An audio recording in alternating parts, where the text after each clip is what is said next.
Halo, drug moj. Hrana. Gdeš drug? Evo izvoli. Ja sam Miroslav Subašić, zvani Kaspa, rođen u Banja Luci i živim u Banja Luci. Puno puta ljudi kad mene vide, pa sad mnogi kažu joj, teško je, baš je nezgodno, i tako dalje. A nije. Ja uživam u ovom poslu, odnosno to nije posao. Ja sam po prvi put u životu spojio ugodno korist. Prije ovoga masu puta sam radio sa drugim ljudima i uvijek sam imao problem s tim. Uvijek ljudi nadglasaju jedni druge i ne možeš ništa da se uradi. A onda u jednom trenutku dobio sam priliku, pošto bukvalno Mozaik je ostao po strani, onda sam dobio priliku bukvalno da se borim zajedno s drugim ljudima za Mozaik. I danas Mozaik prijateljstva funkcioniše. Ljudi mnogo puta kad vide nas, vozila, sve što imamo, mi ležimo na parama, a u stvari tako nije. Mi smo izabrali najteži način, ali najbolji i najdugovječniji, a to je, nama nije važno da budemo samo mi humani. Nama je važno da u stvari u ovu priču uključimo što više ljudi. Tako da ova javna kuhinja funkcioniše bukvalno od milosti, kako ja kažem uvijek, Božje i od dobrih ljudi. Na primjer, ja sam znao kada dolazi ovaj obrok da treba da ga podijelimo, dođe vrijeme kada treba da se ode kupiti, a mi nemamo ništa.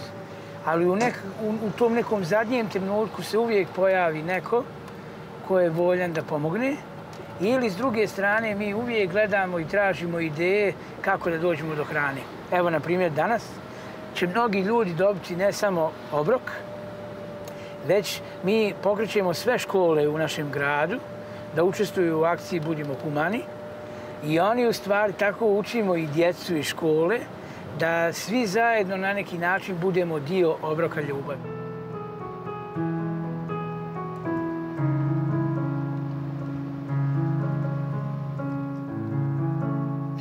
Sad da nazovemo ovu gospođu Dragicu, pošto ona živi malo dalje od mjesta gdje može kombi da dođe, kako bi ona mogla izići na vrijeme, da i ona dođe, a također i ja. Jer ne bi bilo lijepo da ipak gospođa čeka,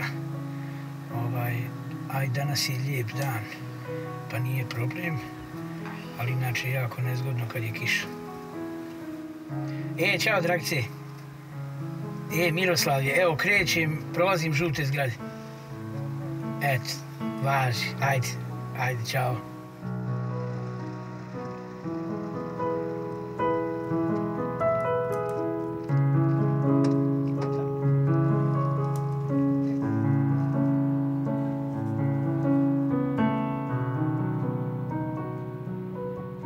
Pa eto, vidiš, to su djeca iz mnogih osnovnih škola iz Banja Luke.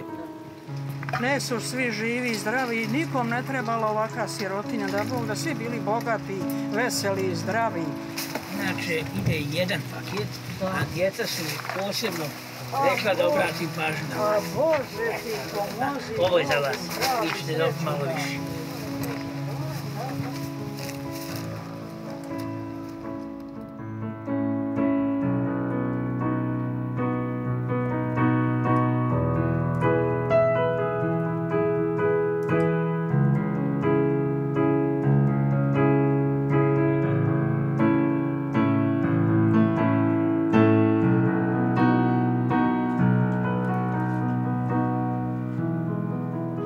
A za nas su najmoćnije stvari da upoznamo ljude koji suosjećaju se s drugim ljudima. I kroz ovo sve što radim već 15 godina, ja sam toliko kvalitetnih i čestitih ljudi upoznao i toliko sam srećan zbog toga, zato što ti ljudi, mnogi, utiču toliko pozitivno na ovo sve što ne samo ja radim, već sve moje kolege. Evo me, stigao sam. Dobar dan. Ova hrana nije samo hrana. Mi želimo da ljudi koji dobivaju kod nas hranu, da ti ljudi ne osjećaju nijednog trenutka da su ugroženi, ne znam ja šta. Također, ono što je najvažnije, mi gledamo na sve moguće načine da ljudima vratimo dostojanstvo. O, omladno današnja! Šta ima, šta se radi? Pa nisi valjda ostao. Direktora jebi ga. Jes, baš jak direktor, nema šta. Dobar dan, ljudi. Baš izgleda sve jako lijepo. Narode, sve je spremno, možemo otvoriti vrata.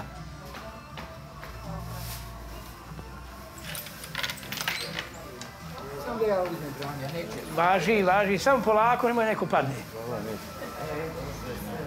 Damo ljudi polako. Ja sam te pitao. Trebaju mi patike 43 broj. Ajde, pogledat ćemo.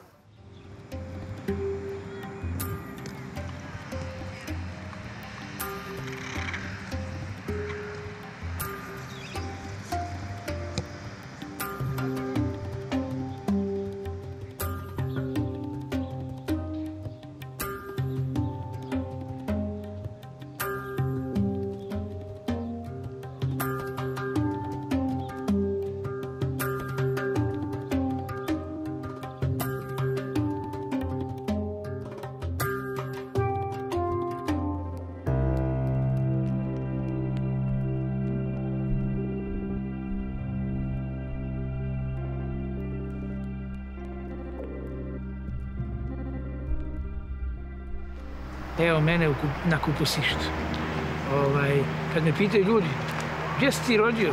Ja kam u Nove Varoši, odnosno odmah sa prvu godinu života sam došao na Kupusištu. Znači, Kupusište je nešto najljepše što seže u mom životu i ovdje se igralo i pjevalo i ovdje su najveća prijateljstva i stvorena i ovdje je nešto najljepše. Jest da smo bili jako siromašni, da je ovo bilo 5 baraka i ja sam bio u baraci broj 9, ali ne znam, zbog te igre i stadiona i ne znam, svega ovoga što vidimo ovdje. Znači ja i ne uživam, moja žena uživa u listu, u drvetu i ne znam čemu, ali ja uživam samo zato što je to toliko vezano za moje djetinjstvo i za siromaštvo, ali opet s druge strane za prijateljstvo.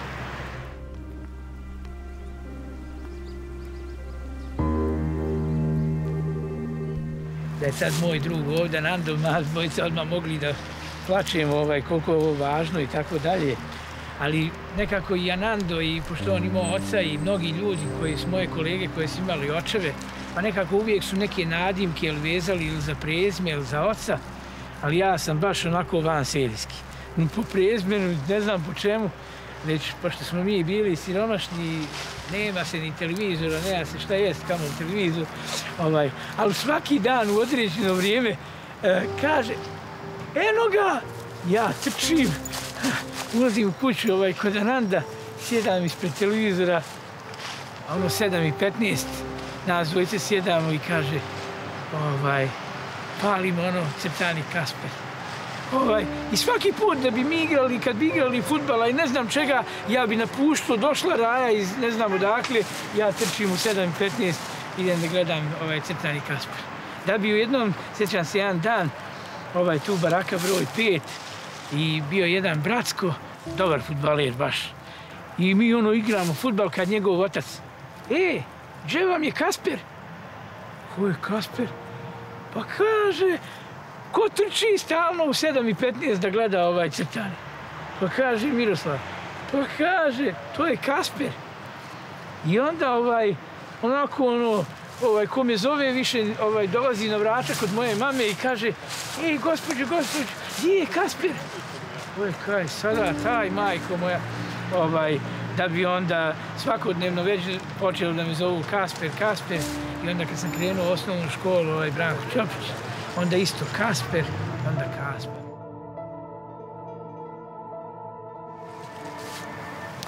Volim ovu travu najviše. Evo baš ovdje na ovom mjestu je bila moja baraka broj 9. Kad sam se ja rodio, imao sam godinu dana i onda smo, možda u toj već prvoj godini sam mogao da izgubim život, tako što je bila jedna gospođa, jedan gospodin, odnosno zvao se Ilija i Finka, oni su mojoj mami dali da može sa svojim djecom tu da bude i tu me odmah na početku mogla pojesti svinja. I onda nakon toga više nismo mogli da budemo tako svukuda, već smo dobili rješenje da doselimo se baš ovdje u baraku broj 9. Kad smo mi doselili, ja sam tad imao godinu dana, ali tad smo, ajde da kažem, imali jednu veliku sobu gdje smo mogli svi da budemo. Ali naravno, pošto moj život nije mogao bez problema, čim je mama ošla na posao, odmah je njezina kolegica Ana zvala i rekla kako su sva djeca na ulici, kako smo svi izbačeni iz barake. Mama je došla s posla, ona je čistila tu zgrade u Buriku, došla i vidjela nas, mi na ulici. I naravno, morate izići, nemate vi papira, bar tako mama objašnjava. I ona onako i plakala i ne znam šta da radi s toliko djece, gdje da bude. I onda tetana, njezina drugarica, kaže, slušaj, idemo mi Tito. A nama djeci, mi kad čujemo Tito tada u tom vremenu, pa ne znam, ne znam s čim da poredimo, koliko je kod nas to bilo važno. Mama je tada sjela na autobus, otišla stvarno u pol Beograda, Tito. Naravno, gore Tito nije dočekao on, ali je neko u ime Tita. I kad je čuo da su djeca na ulici, na kupusištu, to je automatski bilo nazvano odande. Ovdje se pola Banja Luke diglo na nogu od gradonačelnika do ne znam nija koga. Mama kaže, kad je ona došla, sva djeca su bila okupana, svi smo dobili novu garderobu, grad se pobrinuo da dobijemo nove krevete, da komplet soba, ne jedna, već je bilo, mi smo dobili 2 sobe, oba 2 sobe su bile okrečene i onda smo mi, sva djeca imali jednu sobu gdje smo mi spavali, a mama je spavala u drugoj sobi. I to sve tada po naredbi Tita.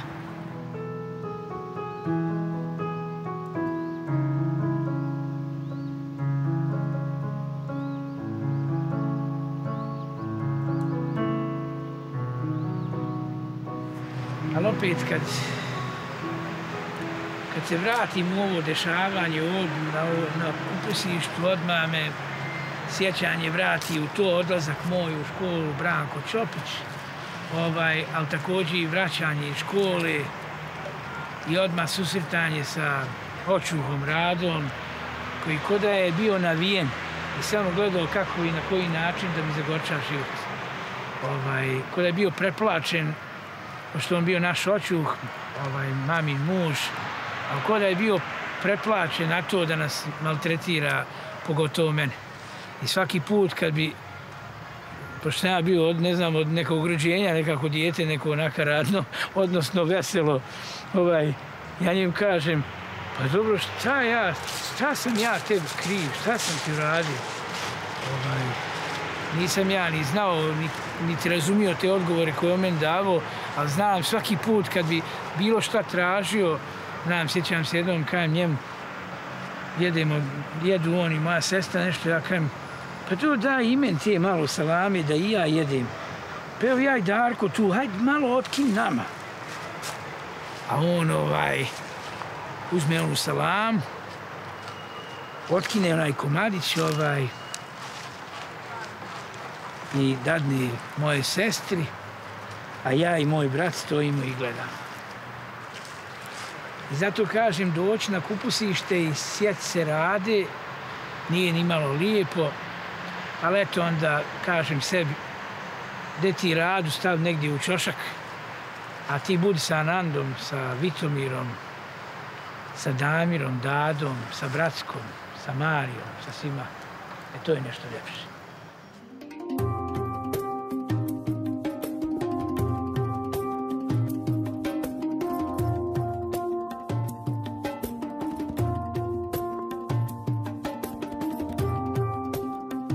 Kad sam imao 10 godina, nikad neću to zaboraviti, mi na kupusištu u barakama smo igrali fudbal na našem malom stadionu. Zamislite da tada sa 10 godina čovjek doživi da mu priđu možda najveća imena tada, a možda i danas, Neno Gavrilović i Spaho, i da kažu, dječače, dječaci, dođite vam, među tim dječacima, ja i moj drug, i oni nas pozivaju da mi dođemo u Borac, da budemo djeca Borca, da igramo fudbal u Borcu. Sjećam se dobro, mi smo tada kao djeca ovdje svi zajedno se našli i onda u toj gomili ljudi, djece odnosno, koji su bile, pročitano je moje ime i prezme ime mnogih ljudi koji su ostvarili velike stvari u fudbalu. Kad sam sve to čuo i vratio se na kupusište, to je bilo najveće slavlje da siromašno dijete, poput mene, koje nema oca, majku koja teško se bori za sve nas, je dobilo priliku da igra u Borcu, da trenira, da uči. I onda dolazimo tu u slačioncu, oblačimo sve, a ja nemam gaća, nemam čarapa, nemam patika.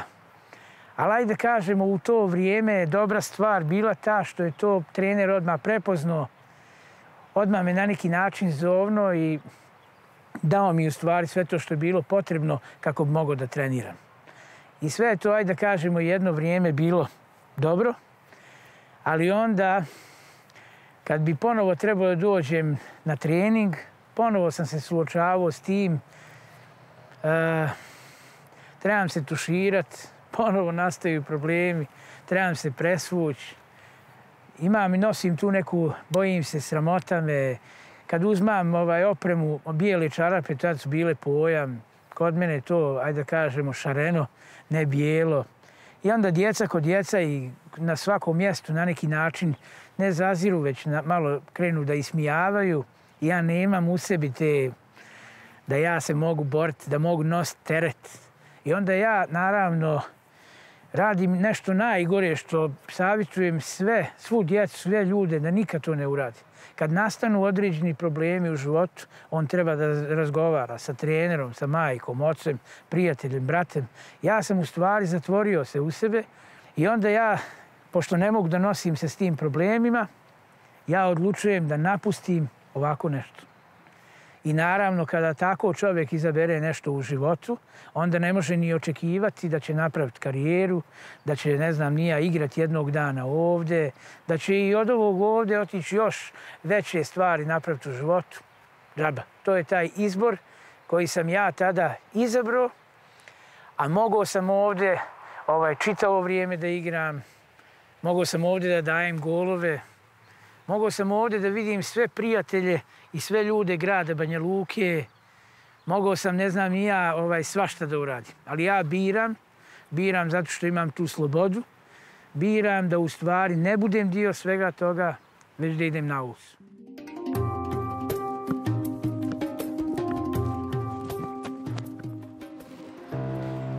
Da malo sjednem i da malo se odmorim. Ovo je park Mladen Stojanović. Ovdje je moja raja i ja ne znam da li ima i jedna klupa na kojoj nismo sjedli, na kojoj nismo pjevali, na kojoj nismo pili, na kojoj nismo radovali, uživali. Koliko puta je ona bila meni zaklon i koliko puta sam ispod nje spavao i koliko puta je ova klupa bila moj krevet i koliko ova klupa nosi uspomena ne samo u mom životu, već u životu komplet i mene i moje raje. To je ova klupa. Ili ove klupe. I zato kažem, ovaj park toliko volim, baš zbog tih svih uspomena, jer iz ovog parka, koliko god da je došlo loših stvari, ajde da kažemo, pijanki, budalaština, tuče i ne znam čega, došle su stvari koje nikada niko ne može platiti. Ovdje su nastala i velika prijateljstva i ovdje je nešto nastalo što ne postoji novac, ne postoji, ne znam, vi to ne možete kupiti. Bilo koga kad bi pitao u onom vremenu šta ćemo mi biti po zanimanju, čime ćemo se baviti. Zamislite da bilo ko od mene, Edija, Čele, Rade, Brane, Ogija, bilo koga, da ja među njima kažem i znate šta, ja ću se baviti humanitarnim radom. Ja ću dijeliti hranu. Ja mislim da bi se oni smijali od ovog parka, pa mislim da se ne bi zaustavili ni do Rosulja i mislim da bi to bila glavna tema uz gajbu pive i tako dalje. A danas moje kolege koji se nalaze na raznim mjestima, oni znaju da baš danas u ovo vrijeme ja dijelim hranu.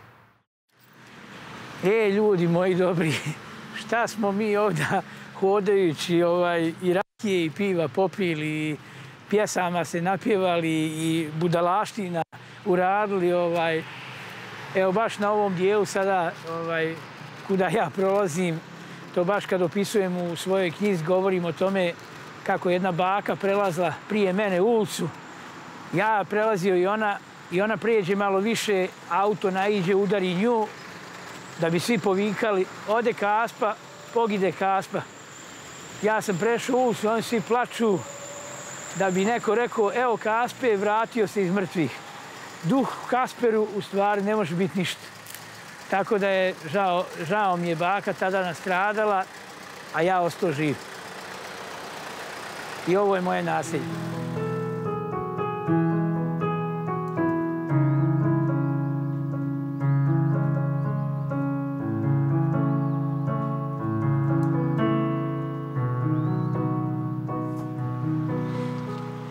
Ovo je u stvari nešto čime se mi u stvari bavimo. Danas baš pogotovo ovaj kontejner, on je svakodnevno pun, zato što vrlo dobro znaju ovi ljudi ovdje iz ovog naselja ko sam ja bio i kakav klošar i sve ostalo, a danas se bavim humanitarnim radom. Tako da oni u stvari najviše ubacuju ovdje garderobe kako bi klošar pomogao drugim ljudima da imaju šta da obuku i da jedu. Zato se i zove hljebotekstila.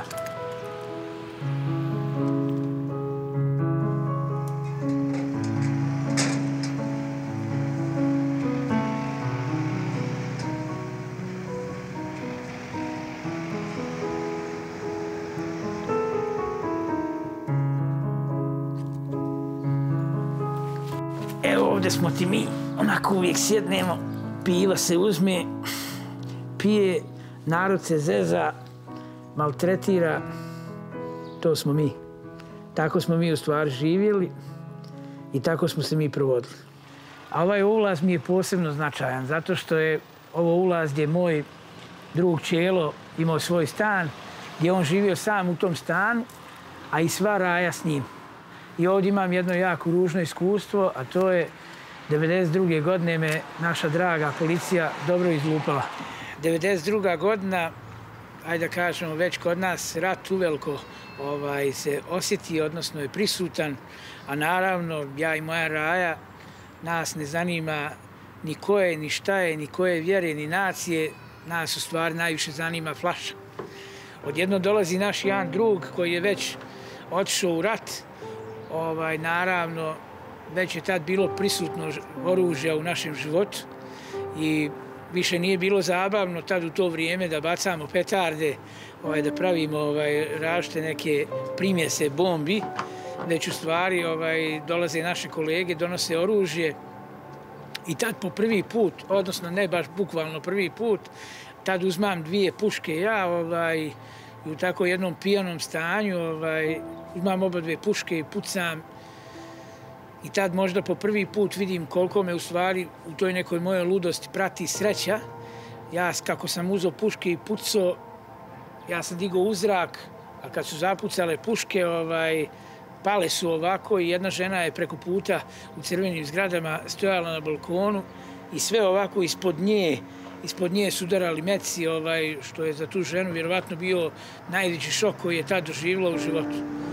Naravno, nama je 1 minut to bilo strašno šta smo mogli da uradimo, kako smo nekom mogli da oduzmemo život. I naravno, neko je već zovno, kada je došla nova tura, mi se vratili unutra, pili. Odjednom čujem neku lupu. Lupa se nešto, više ne znam, ja razmišljam, vjerovatno sanjam ili možda se nalazim negdje u nekom kanalu, ne da mi se probuditi, pošto je to bilo nešto uobičajeno u našem životu. I onda odjednom progledam i vidim nekog čovjeka velikog, nekog brku.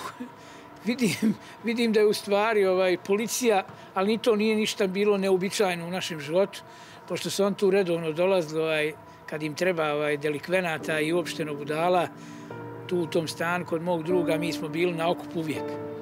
I onako gledam opet, a on pendrekom, ja mislim da je bio pendrek ili ne znam ja da li je puška, nemam pojma, sam sam vidio kako zamahne i kako me udari. Ali onda naravno, pošto su ti udarci bili sve jači i jači, ja sam se probudio, u stvari vidio da masa policajaca ne tuče samo mene, već tuče u stvari sve nas. I znao sam kako si išli, vidio sam sve moje kolege si išle dole i ja silazim i u glavi mi je samo prošla jedna ideja da nema šanse, ako odem u policiju, neće biti sigurno dobro s mojim životom. Silazim dole, 2 policajca ispred mene, njih 10 iza mene. Ne znam, nemam pojma ni kako to da izvedem, bos sam dole, vidim, nemam cipela, nemam ni čarapa, nemam nigdje ništa. Taman silazim niz stepence i dolazim ispred ulaza gdje svi trljaju ruke, jako puno ljudi ispred. Ja ne znam, ni dan danas da li je to tako bilo, ali znam da sam 2 policajca koja su bili ispred mene gurnuo ispred sebe, a ovima sam okrenuo i rekao ba! Šta je to značilo tada, ja ne znam u mojoj glavi, a kako su on to doživjeli. Oni su svi ostali tako, a ja brzonogi dječak bez patika i cipela sam krenuo da trčim. Znači, tad u tom trenutku sam čuo samo stani, pucat ćemo. Ja nisam stao. Ono što sam jedino čuo, to su bili, oni su stvarno pucali. Ne znam ništa dalje šta se dešavalo. Znam da sam se probudio. Bio sam, sve me živo bolilo. Ako ikad opravdavam taj alkohol u svom životu, tad ga opravdavam što sam se napio, zato što mislim da nije bilo tad alkohola, to pitaj Boga kako bi ja podnio sve te rane. Vraćam se ponovo u Rosulje. Jedan čovjek koji će poslije poginuti, mislim da se zvao Kljaja. Ja dolazim taman da ulazim u taj ulaz gdje me milicija tukla i on kaj Kaspa dođe, ja skačem ispred auta, odnosno ispod auta i on kaj Kaspa, poslušaj me, ti si pobjegao jako opasnim ljudima, moraš da bježiš odavde. I onda šta ću, tog istog dana moj zet odlazi na ratište, a ja sam došao iz vojske redovne i onda bez ikakvih papira, bez ičega bježim, odnosno odlazim u rat.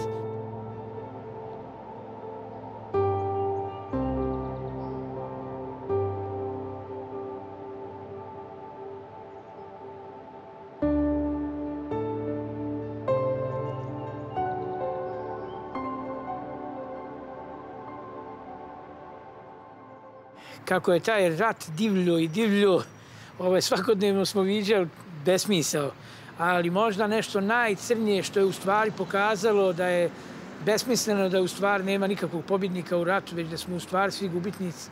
Jednu noć, naravno, dozivamo se, ujo, čedo, i tako, šta ima, šta radite, šta pušite, šta ne pušite, i tako dalje. A jes vas prevari ona, i tako dalje, jednim drugima. A onda u jednom trenutku kaže, halo, jeste svi Krajišnici? A ja kad ima nas svukuda. Kaže da nema iz Modriče neko. Ja kad imam upravo jednog momka ovdje, tako dalje. I ona kaže, koji je ovo i mi u priču. Kaže, ja sam odatle. Ovaj drugi kaže, pa i ja sam odatle. A odakle si ti tačno? Pa kaže, ja sam iz te i te ulice. Pa kaže, i ja sam iz te i te ulice. Pa kaže, iz kojeg ulaza? Pa kaže, iz tog i tog. Pa i ja sam iz tog i tog. I onda odjednom tišina, niko više ne puca, tišina, šuti se, šta će odgovoriti onaj drugi? A onaj drugi kaže, braco, jesi to ti? ta scena nikad neću zaboraviti također i mi i oni svi plačemo. Zašto? Što se u stvari našla dva brata. Jedan je ošao u vojsku Jugoslavije, drugi je ošao u drugu vojsku i našli su se u stvari na suprotnim stranama. Svi zajedno smo pričali o svemu tome i onda neko pametan je u stvari našao njihovu tetku koja je i na jednoj i na drugoj strani, na koji način ne znam, znam da je spojila i oba dva brata odvela u inostranstvo. I nikada više nikad više ni ovaj nije bio kod nas u ratu, odnosno na liniji, ni onoj gore, tako da, vidite, koliko u stvari, a taj događaj nikad, ni mi, već nakon toga par dana niko nije pucao. Pogledajte, kad se čovjek nahrani nekom dobrotom, kada u stvari, ne znam ni ja, taj neki besmisao života padne, kad u stvari se nam malo otvore oči, vidimo u stvari koliko je to ludost. Ako bi neko uzeo pušku da puca, ovaj me rekao, alo, jesi ti normalan? Šta radiš to? Nemoj da pucaš. Nekako, ko da smo svi jedni na drugim stranama počeli da branimo jedni druge, da to u stvari ne radimo jedni prema drugima.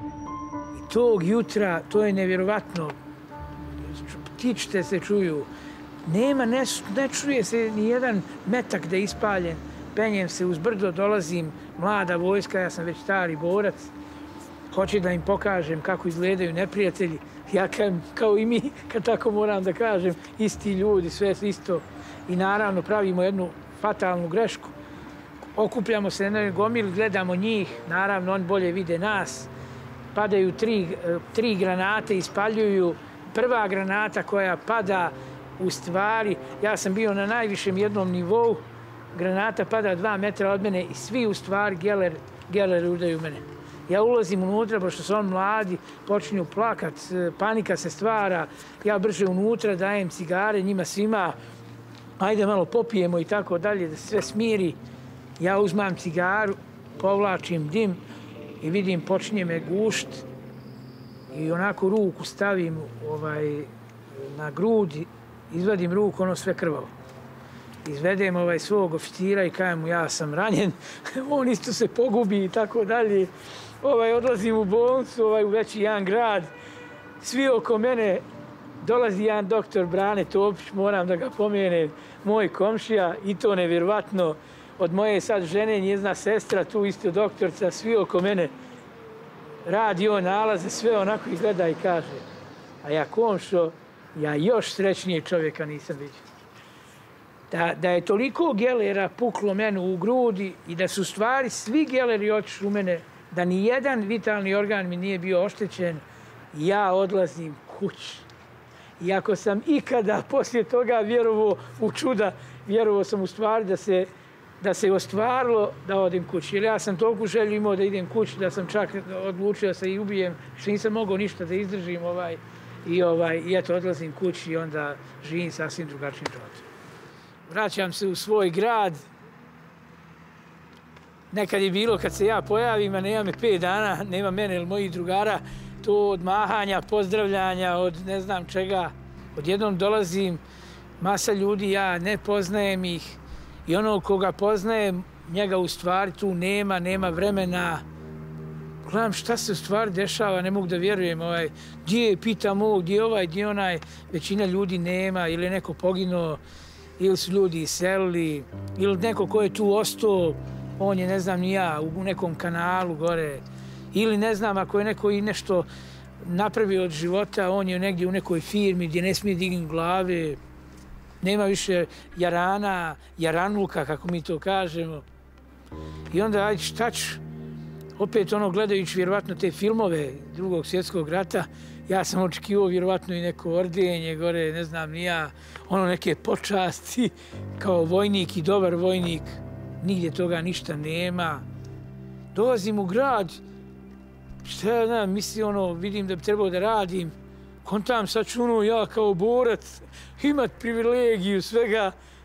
Nekako ko da i sam taj rat malo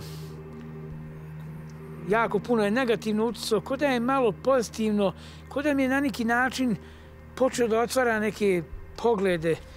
Ja sam rekao, pa dobro, čekaj, gdje to sve u stvari vodi? Pa to je sve besmisleno, to nema smisla i tako dalje. I naravno svaki put kada bi u tom nekom alkoholisanom stanju počeo da pričamo o normalnim stvarima, zašto mi ne bi bili ljudi, imamo svoj dom, svoju porodicu, zašto mi ne bi napravili nešto od života. I naravno, posle sve te takve priče, došli smo uvijek do nekog zida, da je to više nemoguće, da za nas u stvari nema više nikakve nade. I onda ispitujući kako bi, šta je život, i tražeći u momentu ljudi odgovaraju na podsvjesno ili svjesno, kako god, na neke moje unutrašnja pitanja, kaže, danas biti bogat čovjek, odnosno imati para, biti na položaju ili biti nebitno na nekom mjestu gdje je se važno, to je u stvari život. I ja onda više neću da budem rob drugim ljudima, odlučujem da nema veze i ako budem gaće prodavao ili čarape ili bilo šta, više to neću raditi ni za koga drugog. Odlučujem da u stvari pokrećem neku vrstu preduzeća sam.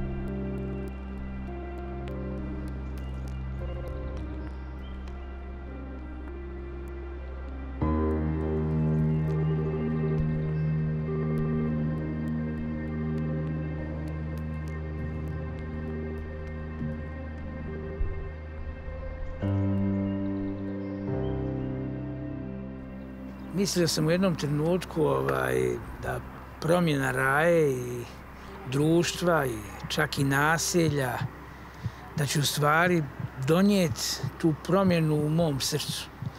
Niko u stvari nije ni znao kolika se u stvari borba u mom životu vodi. Neko ko me pogledao sa strane, mogao bi da primijeti da je Kaspa postao, ajde da kažemo, neko ko ima para, neko ko već u tom vremenu vodi firmu, zarađuje pare, rade drugi ljudi za njega, pije se po čitav dan, odnosno ima se, može se, kako smo mi rekli, ali niko u stvari nije vidio to uopšteno stanje mog srca.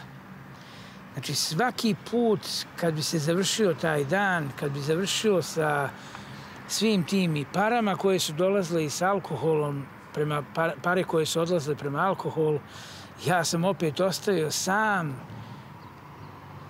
bez, ne znam, ne smisla, već nikakvog razmišljanja o životu.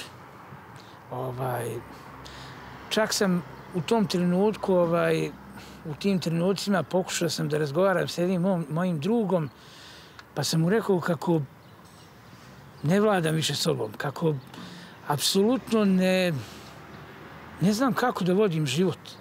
Onda me on odveo do ogledala, to nikad ne zaboraviti, i kaže, Kaspa, buraz, možeš pričati sa ogledalom, ogledalo te u stvari razumije, tako ćeš shvatiti kako da komuniciraš. Ja onda kažem njemu, Radenko, druže moj, nije meni problem u komunikaciji. Problem je, ja tebi ne mogu objasniti, sve me boli.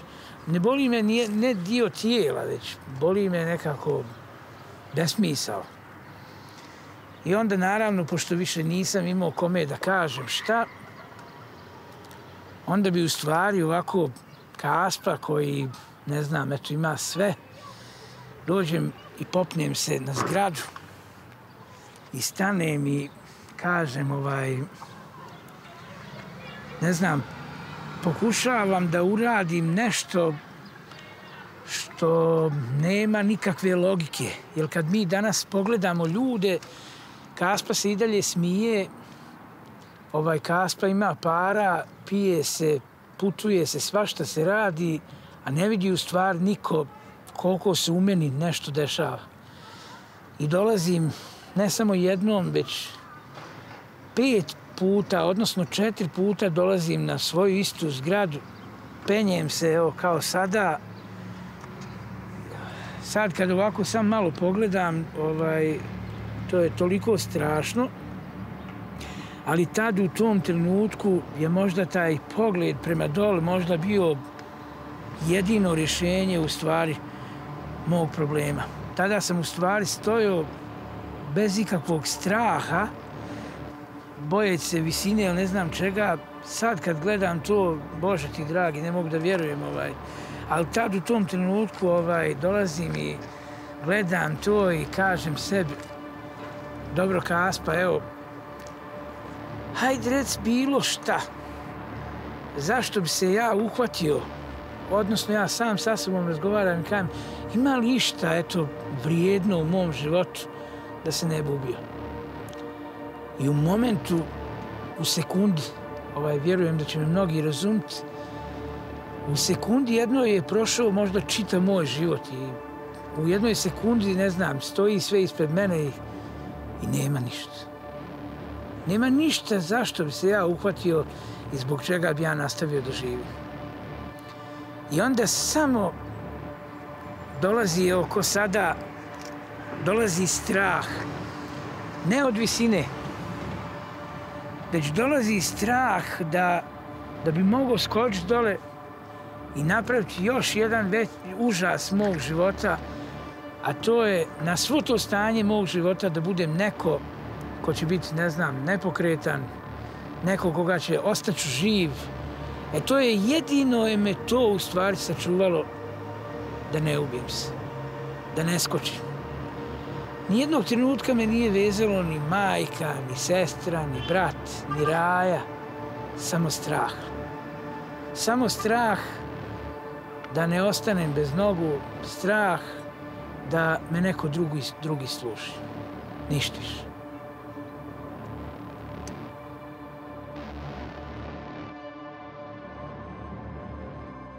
I onda taj dan, već kad sam vidio više da nema više nikakvog načina, nema nikakve više snage, nema ništa više što bi moglo da promijeni moj život, taj dan, navečer, odnosno prije na noć, napijem se i tu noć donesem neke svoje odluke i prva odluka koja je bila da taj dan budem jedno dobro dijete.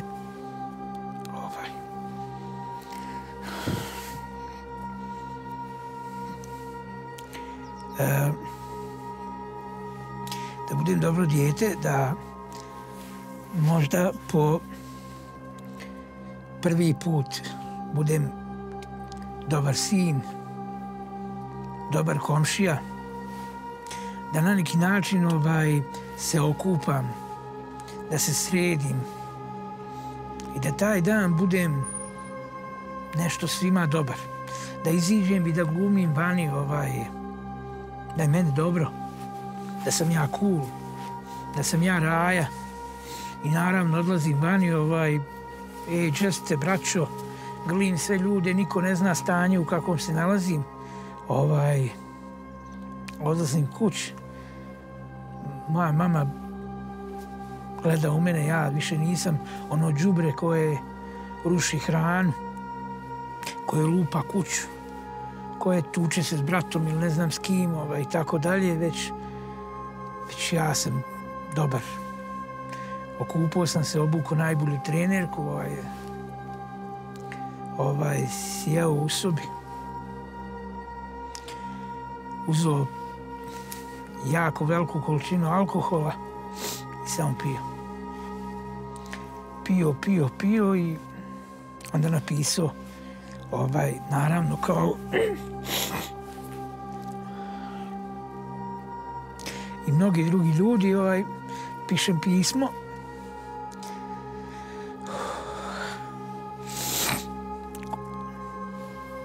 koje i dan danas je jako strašno. U tom pismu izvinjavam se svima za mnoge stvari koje se dešavaju u mom životu i koje sam ružne radio, kao na neki način neko pismo je izvinjavanja mnogima i tako dalje i objašnjavanja da moj život nema smisla i da na neki način se pozdravljam sa svima i da mi je žao svega. I naravno, pošto smo mi djeca u ulici, imamo svega i svačega, tad donosim odluku najgoru,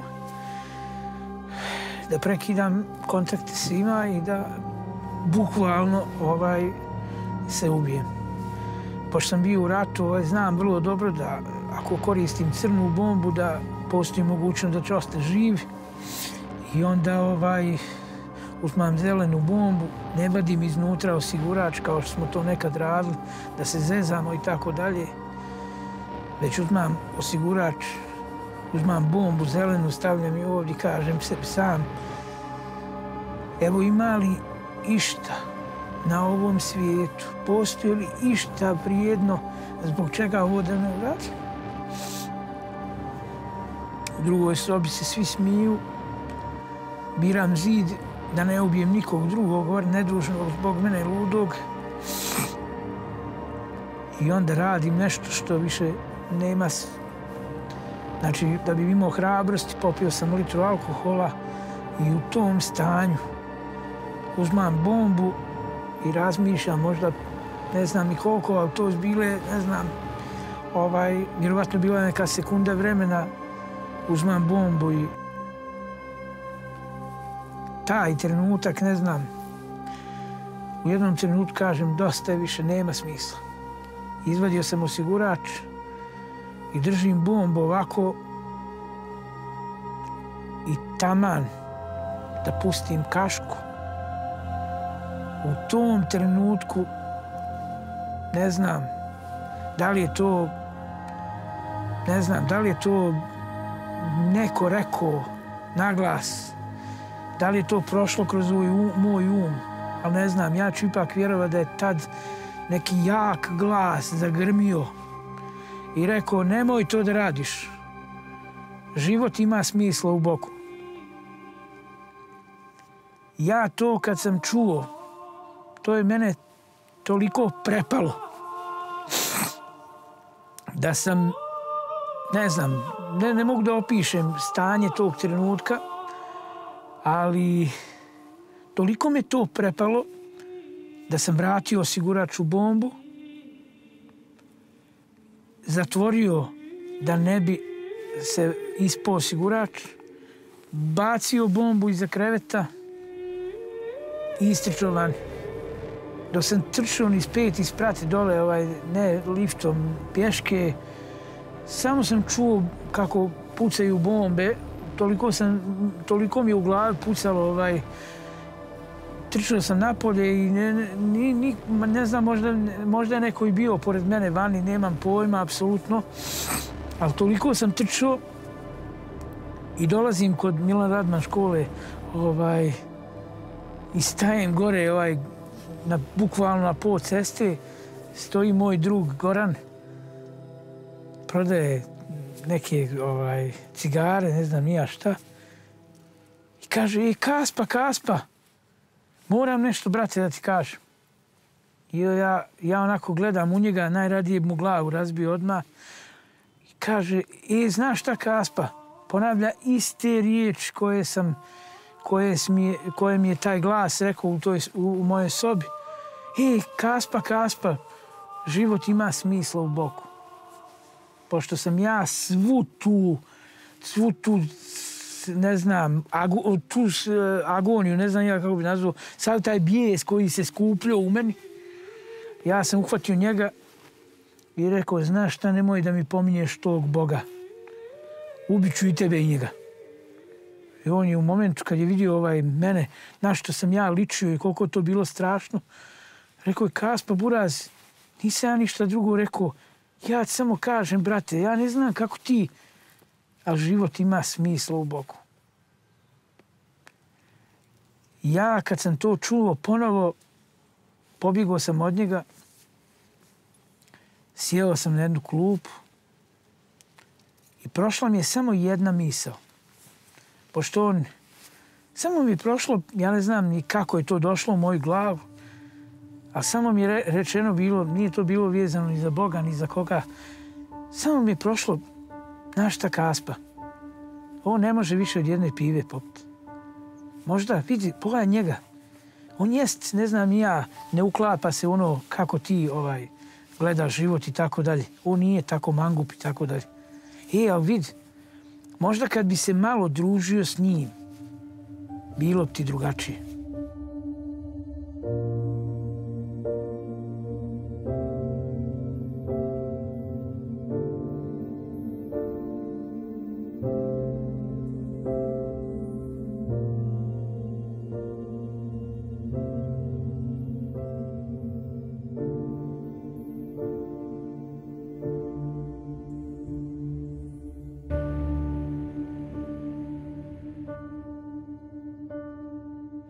Zove me Goran, kaže, aj Kaspa, gledamo film. Pali on film, ja gledam, Isus Nazareta. Aj ne mogu opet da mu kritikujem ga i tako dalje. Gledam film i ne mogu da vjerujem i kažem njemu, ovo je nepošten maksimalno film. Na kraju ubijaju čovjeka koji nije kriv. On kaže, svaćeš ti to jednog dana. I taj film je na neki način toliko me potresao, pošto mi na ulici malo to drugačije naučili ipak da odgovara onaj ko je kriv, a ne onaj ko nije. I donosim jednu odluku, čak nisam ni svojoj majici mogao da kažem, odlazim u biblioteku i učlanjujem se da čitam knjige.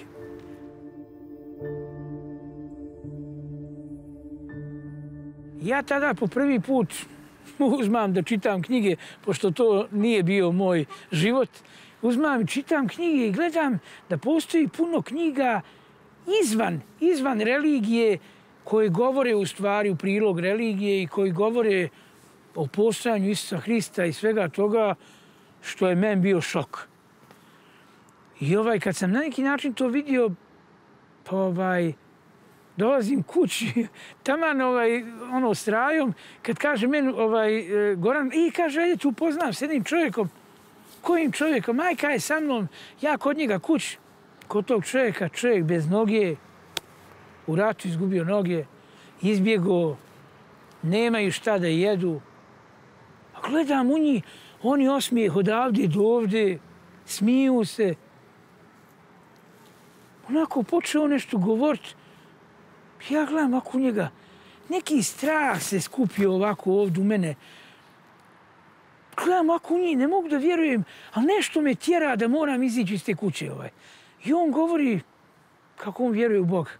Ja gledam, jel uzeo neke droge i on i njegova porodica, šta im je, su uzeli nekog alkohola. Ali nešto kaže, izlaz napolje. Ja izlazim napolje i kažem, znaš šta Gorane, nikad više u ovu kuću neću ići, ovi su ludi ljudi. I odlazim od njega i to zaboravljam sve i Goran kaže, Buraz, moram ti nešto dati, nije bitno sad, hoću kaže da je to poklon od mene tebi. Daje on meni. Čitam ja, piše Novi Zavjet. Sveto pismo. Kajem ja, Gorane, kajem molim te Buraz, evo, ja onako opet izgubit ću ga, ja uzmem taj Novi Zavjet, odem u kući, kajem, ja budale, uzmem to, bacim iz regala i sjednem u sobi, onako, počinjem nekako normalno ići spavat sve i uzmam sutradan nešto me potakjelo da počeo sam da razmišljam o tom mom budućem kum Bošku. Ako su on ludi, otkud se on smiju? Kajem, odem iza regala, nešto me mami, nešto ima iza regala, već sam zaboravio šta je. Ja pomjerim i uzmem Novi Zavjet. I onda, najveće čudo, mimo biblioteke, počinjem čitat. I onda, ne znam, eto, mene jedan kolega zove i kaže, ja njim kažem, moram ti Radinko nešto reći. Kaže on, šta? Ja kam ne mogu ja tebi to da objasnim. Buraz, nekako ima nešto, život mi nekako počeo se odvijati drugačije. Ja moram ti priznati, počeo sam čitati knjige. Kaže on, ti Buraz, uzmaš neku terapiju jako opasnu. Ja kaj ne znam šta se tu dešava, ali nis dobar. Ja kajem dobar sam stvarno i znaš kako se osjećam dobro. Evo da kajem iskreno više ne razmišljam o tome da se ubijem. I ne samo to, ti imaš svog oca, imaš svoju majku, ti si jedinac svojim roditeljima. I ti imaš taj osjećaj. Ali ja, Buraz, nisam nikad imao osjećaj. Kroz život sam opisivao ljudima ko je moj tata, čime se on bavi. Lagao sam, ne znam više šta nisam. Na kraju smo svi zaključili da me donijela roda. Ali danas, Buraz, evo danas i sebi svima mogu da kažem da ja znam kako imat Boga. Kako imat u stvari oca. Svaki put kad pokušavam ljudima da to objasnim, neki me razumiju, ali neki ne, ali evo, samo da kažem, to je jedan tako smisalan život. Ja više ne znam šta da radim od svog vremena, odnosno moje svako vrijeme je ispunjeno, više kad šetam, više ne šetam da imam strah.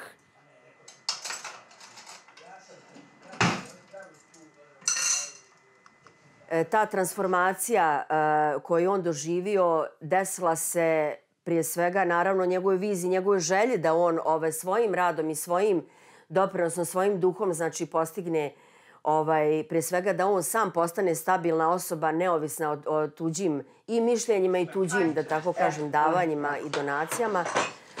Njega je dovela u stvari do ovog što on sada jeste. Znači, bez ikakve želje za uspjehom, bez ikakve želje da bude poznat i dominantan, nego samo ta iskrena želja da pomaže ljudima, da odgovori na njihove osnovne potrebe.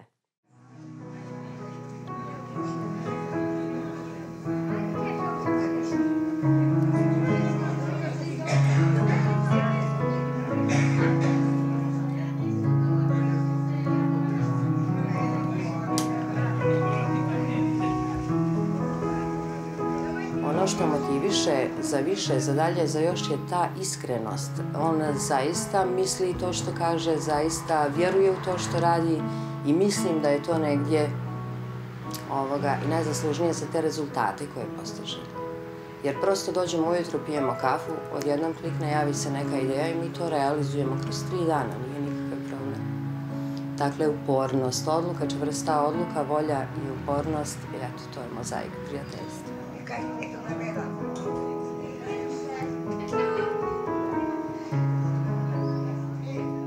Kad na neki način sjedimo za ovim stolom, svi mi ovdje koji radimo, masa nas nemamo pojma ni o životu, ni o mnogim stvarima kako se radi, a svi u stvari zajedno učimo kako možemo da napravimo jedan mozaik koji će u stvari služiti drugim ljudima.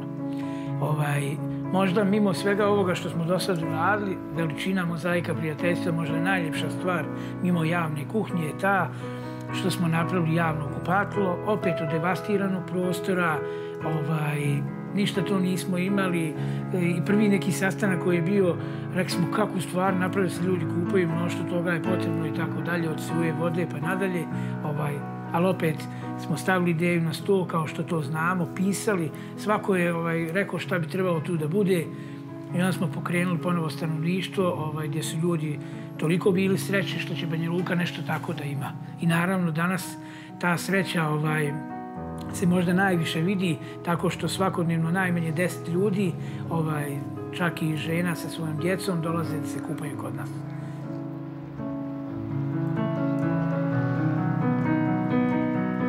Udruženja sam ovdje kod Subešića Miroslava, dugo. Dobar je, poštujem ga, radnik je, jednako smo, za sve je jedan dobar čovjek. Ma znaš da mu je Tito ništa ravan bio. Ponosna sam na njega kao da sam ga rodila. Iz tog našeg zabavljanja, braka, ljubavi, svega, zaista ovo je naš brak iz ljubavi, što je to možda odlika nekog prošlog vijeka. Sad je to malo teže da neko stupi u brak iz čiste ljubavi. Naša je bila čista ljubav. Znači, nije važno da li smo u parku ili da li imamo gdje da budemo ili ne. Iz naše ljubavi je rođena naša kćerka Irina Subašić, koja je sad već ima 21. godinu. Ona je student solo pjevanja i zaista smo srećni kad pogledamo. Nemamo mi ni materijalnog, ne znam, ni bogatstva, ni ne znam šta, čime se ovaj svijet diči, što je danas jednostavno mjerilo nekog uspjeha, ali ono što imamo, znači imamo zadovoljstvo, imamo mir, imamo znači jedni drugi uvijek i u svako vrijeme. Svaki put iznova, ko da se urote ljudi protiv mene, pa hoće da unište to u meni sad što postoji i kaže, šta si ti drugačiji od drugih ljudi, ne pijem ni ja, ne pušim ni ja, šta si ti, kaže, bolji od mene. I kakva je to u stvari promjena nastala u tvom životu? Ja kažem, ne znam, ali reću ti sad nešto. Nisam smio da te pogledam zato što sam imao strah. Kad bi pružio ruku, ona je bila mokra. Kad bi bilo šta trebao da uradim, osjećao sam se jako loše. Nisam imao nikom niš da kažem. Danas imam. Čak i kad me niko ne čuje, znam da me neko čuje. I znam da me neko jako voli. I znam da mi taj neko, ne znam, daje veliku snagu. O čovječe na dnu života, što ni suvog hljeba nemaš, što ubila te sramota, jer na goloj zemlji dremaš. Digni pogled u visine, Bog će za te izlaz naći i nestaće mračne tmine, ruka ljubavi i tebe će dotaći. Pronaći ćete jutra tog, čovjek što voli bližnjeg svog, kojeg raduje, kojeg veseli, sa tobom svoj hljeb da dijeli. Siromašan ili bogat da si, tvoj Bog želi da te spasi. Ljubi bližnjeg svog, nek te potom pamte svi. Ljubi bližnjeg svog, to te uči Bog, nek ne prestaje. Tvoja ljubav mijenja svijet, kamen topi se, tuga nestaje. Ljubi bližnjeg svog.